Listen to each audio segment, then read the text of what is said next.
Hello, je m'appelle Lily, je suis créatrice de contenu depuis maintenant 2 ans et je partage ma vie, dont la santé mentale. Du coup, je suis honorée d'aujourd'hui être à la soirée d'inauguration de l'application Link.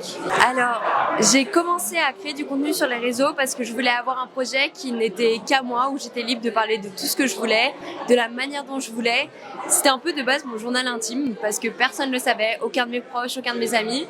Puis ça a commencé à grossir, ça a commencé à se savoir et maintenant je suis trop honorée de pouvoir partager des valeurs, des vrais messages et j'essaye d'apporter du positif à tout le monde dans leur quotidien.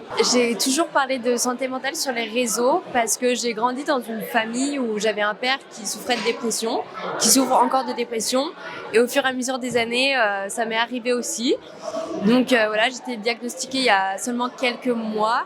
C'est pas facile, mais en parler, ça fait du bien. Déjà, on reçoit beaucoup de retours de plein de personnes qui nous disent qu'ils sont dans la même merde que nous. Et on sent qu'en fait, on est énormément à ressentir ça, on se ressent moins seul. Et ça fait du bien de se dire que, juste dire que moi aussi, je souffre de ça.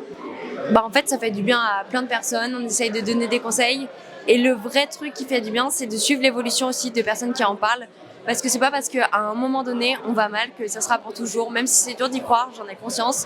La phrase « le temps fait bien les choses » et « le temps fait les choses » est vraie. Et il faut s'accrocher. Donc en parler, pour moi, c'est vouloir guérir et aider les autres à guérir également. Alors personnellement, déjà, je suis trop fière de savoir que Link, c'est le projet d'une fille qui a 17 ans. Parce que je trouve ça dingue de me dire que c'est la nouvelle génération et que la nouvelle génération a aussi des outils pour aller bien. Et surtout, le point que je trouve dingue, c'est de pouvoir communiquer avec ses parents de manière indirecte. C'est pas simple d'aller voir ses parents et de dire « Papa, maman, j'ai des TCA, j'arrive pas à manger » ou « J'arrive pas à dormir, j'arrive pas à voir le bonheur en fait ». Et savoir qu'il y a une appli où on peut juste partager ses ressentis, c'est en fait la nouvelle génération. Nos messages, ça va être aussi notre façon de nous exprimer, des smileys, c'est pas anodin. Et je trouve ça ouf et dingue et je suis tellement fière de me dire qu'aujourd'hui, une fille qui est même pas encore majeure arrive à créer un concept aussi dingue et j'espère va révolutionner le langage et la communication. Alors moi, j'ai décidé de tout plaquer et de faire le tour du monde. J'ai habité à Paris pendant 1 an. Je pensais que ça allait être la plus belle année de ma vie. Au final, c'est là où j'étais le plus triste, comme quoi des fois nos rêves, c'est pas forcément là où on trouve le bonheur. Et j'ai décidé de partir pour me retrouver moi. Du coup, je pars en tour du monde. Ça me fait hyper peur, mais je pense que m'éloigner de plein de souvenirs qui sont attachés à cette ville, c'est la meilleure façon de me challenger. Et je pense que le challenge aussi, c'est ce qui nous fait tenir.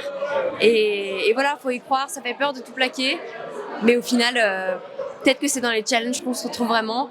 Et il faut oser dans la vie. Même si ça fait peur, on ne sait pas où on va. Faut foncer et il y aura toujours une solution à tout, même si ça prend du temps et peut-être dans un autre pays. Faut oser. En fait, faut pas rester là où on va mal. Et c'est d'ailleurs grâce à une phrase de Miel que j'avais vue. Elle avait dit on peut pas guérir là où on est tombé malade. Et c'est pour ça que j'ai décidé de partir. Alors c'est hyper dur de donner un seul conseil en vrai, mais parler aux bonnes personnes. C'est dur quand on va mal, on a soit pas du tout l'envie de parler, soit on se confie trop facilement parce que on est un peu biaisé dans notre tête, on ne sait pas trop à qui se confier ou alors c'est un peu tout blanc ou tout noir. Mais il y a certaines personnes qui vont entendre notre mal-être mais vont pouvoir l'utiliser contre nous. Donc il faut faire très attention à ces mots, très attention à qui faut en parler.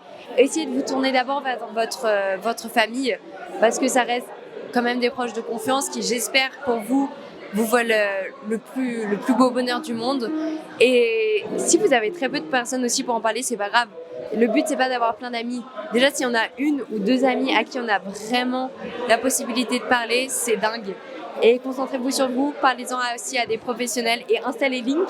Comme ça, au moins, vous pourriez aussi avoir toute la catégorie journal intime parce que des fois, parler, c'est pas facile aux autres. Donc juste l'écrire, ça fait du bien et vraiment s'en libérer.